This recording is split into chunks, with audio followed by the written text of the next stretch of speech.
अभी हाल ही में हुकूमत की जानिब से, मरकज़ी हुकूमत की जानिब से वक़्फ़ बिल जो पेश किया गया था, लगातार अभी 10 मार्च को पूरी तरीके से इम्प्लीमेंट करने की बात कही जा रही है और हुकूमत पूरा तरीके से ज़ोर लगा रही है।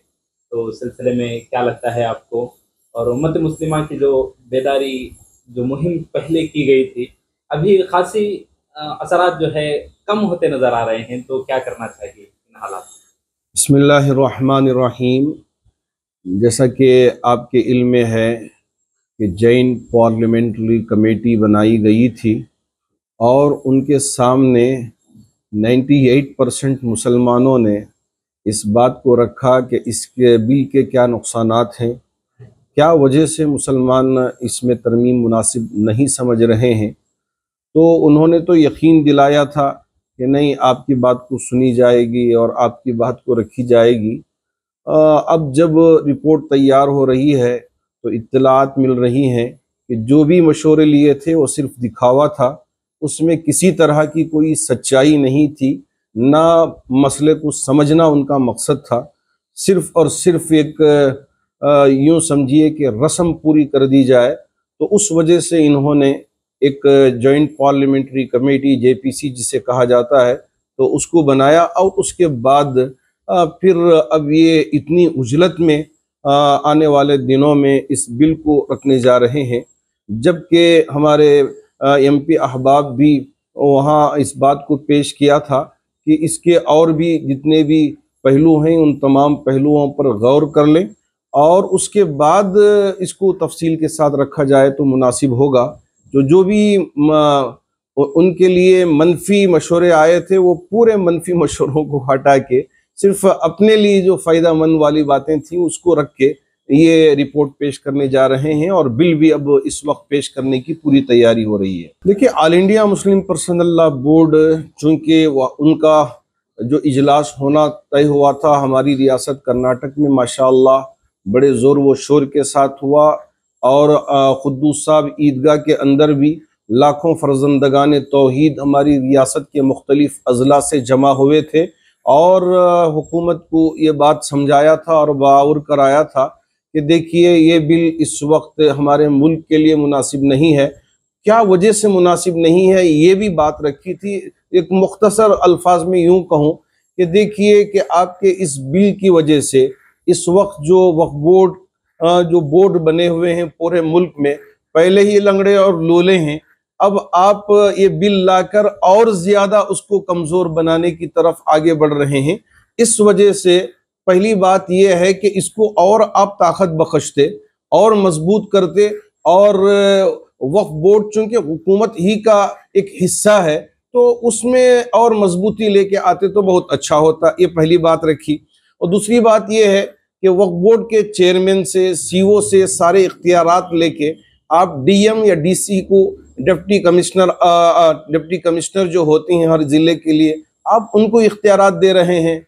और तीसरी चीज इसमें ये परेशानी लाहिक हो रही थी कि वक्फ बाय यूजर का एक बड़ा सिलसिला चला आ रहा था हमारे मुल्क में। 1000 साल से मुसलमानों का कब्रस्तान है या मुसलमानों का ईदगाह है या मुसलमानों की वो जायदाद बनी हुई आ रही है। अब खुदा न खास्ता उनके पास कोई मुसलसल पेपर नहीं है, सिर्फ वक्फ के अंदर वो गेजिट है। तो अब आप कह रहे हैं कि गेजिट का कोई एतबार नहीं है, पूरे कागजात होना चाहिए कि ये किसके तरफ से मिला है।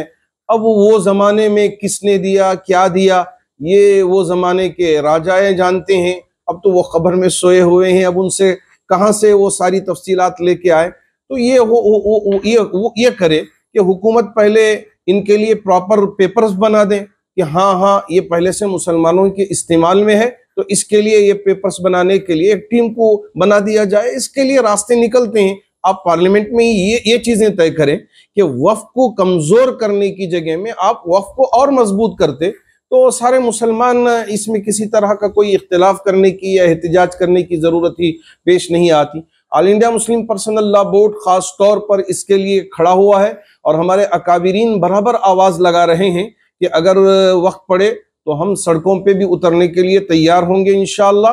अब पहली इसके लिए किस्त जंतर मंतर पर 13 तारीख को हमारे all India Muslim personal law board के अकाबिरीन वहां पहुंच के अपनी आवाज को अवाम के सामने रखना चाह रहे हैं और रखने जा रहे हैं। तो इंशाअल्लाह एक बड़ी तादाद में वहां लोग जमा होंगे और अपनी बात को वहां रखने की कोशिश करेंगे।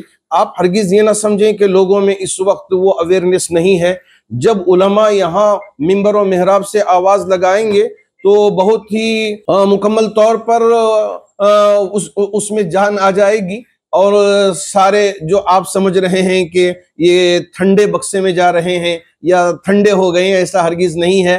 मुसलमान हमेशा से तैयार रहता है। जब उलमा की तरफ से आवाज़ लगाई जाएगी, मुख्तलिफ अजला से फ़ोन मुसलसल आ रहे हैं मुझे भी कि अब हमको क्या करना है, कि क्या खड़े होना है, तो हम उनको यही जवाब दिए हैं कि हमारे all India Muslim personal law board के अकाबिरीन फैसला ले रहे हैं। जब उनकी तरफ से हमको कोई हिदायत आएंगी तो हम पूरी रियासत को और अतराफ व अकनाफ की रियासतों में भी ये बात पहुंचाएंगे। आप खुद अपनी आंखों से देख लेंगे कि मुसलमान जिंदा कौम है। जब कभी भी उनके लिए उलमा आवाज़ देते हैं वो मैदान में आएंगे और अपनी बात को रखेंगे। हम कभी हुकूमत के ना तो खिलाफ हैं ना हम इस मुल्क के खिलाफ हैं।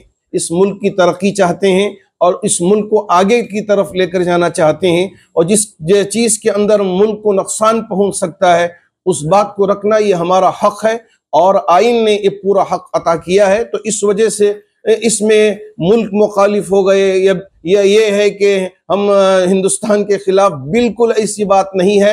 हम हिंदुस्तान के साथ ठहरे हुए हैं। जब इंशाअल्लाह इस मुल्क की हिफाजत की ज़रूरत पेश आएगी आप खुद देख लेंगे कि हमारे नौजवान कैसे उठ खड़े होंगे और इस मुल्क की हिफाजत फरमाएंगे। मज़ाहिब को लेकर जब गैर कौमों की बात आती है तो वहाँ पर आस्था को जो है ज़्यादा प्रायोरिटी दी जाती है। ये वक्त जो है मुसलमानों की आस्था से जुड़ा मसला है, तो क्यों यहाँ पर हुकूमत दखल अंदाजी कर रही है इस सिलसिले? ये तो खुली बात है कि क्या चीज़ें हो रही हैं क्या नहीं है, इसे ज़्यादा अपने अल्फाज में कहने की ज़रूरत पेश नहीं आती। जो चीज़ें वाज़े हो जाती हैं, जो चीज़ें समझ में आती हैं तो उनको कहने से कुछ फ़ायदा नहीं है। अब उसकी दिफा के लिए हम क्या करना है और हमारे अकाबिरीन के तरफ से क्या हिदायत आएंगी, उन चीज़ों को हम असल में देखना है ताकि हमारे इस मुल्क को हम बचा सकें और इसकी हिफाजत कर सकें।